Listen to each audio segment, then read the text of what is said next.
Thank you, Dr. Roniel. The second question about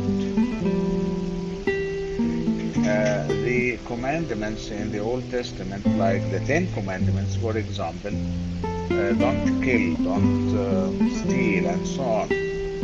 So the question is, if somebody in the Old Testament did kill somebody or murder somebody, they should kill him right away, or what? So the question is, if they did execute, for sure, the judges, or the judges did execute the judgments in the Old Testament according to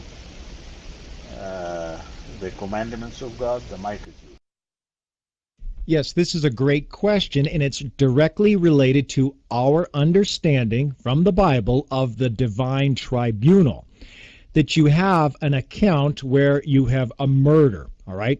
Now, in the Old Testament, what takes place under the law that Moses gives to us from God is that the alleged murderer, all right, he is given rights, if you will, that he is not going to be just immediately accused of being a murderer and then immediately being executed on the spot.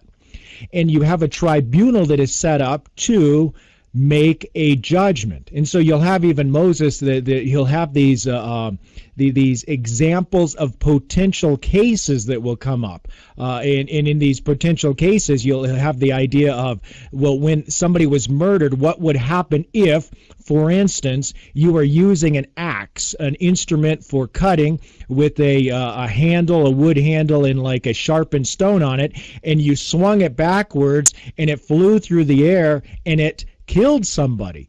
What do you do in that kind of a case?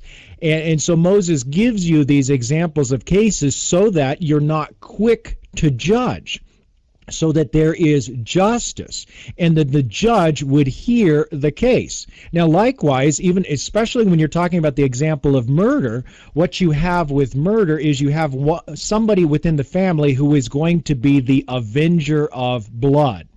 Now, when a family member is murdered, then it is the responsibility of the avenger of blood to avenge the death of a family member.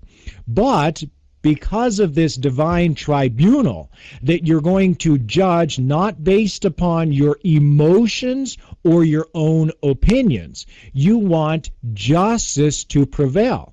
You don't want justice to be perverted. And so Moses, because he gets this from God, so through Moses, God institutes a system of refuge so that when there is a murder, a person can flee to a city of refuge. So that when the avenger of blood is chasing after him, when he goes to the city of refuge, this allows him that time to be able to have a trial, to have the tribunal gather, and to have the case brought before the judge. And so these are the cities of refuge that you would run to, so that you were not, like the pagans would do, just immediately kill somebody on the spot and arbitrarily do whatever you think is right. And so like in the pagan world, if somebody kills your brother, well, then you retaliate, and vengeance is whatever you want it to be, and you might slaughter the whole entire family, and you think you're getting revenge. Well, in the law that Moses gives to us from God, we understand that vengeance is the Lord's. So it's not about our opinions or our thoughts of what we think is right and how things ought to be done in our sight. Instead, God gives to us his divine law. And so under this law of the Old Testament, again, you would have the avenger of blood, whose responsibility and his authority and his power is to punish to death, to avenge for the blood of a family member.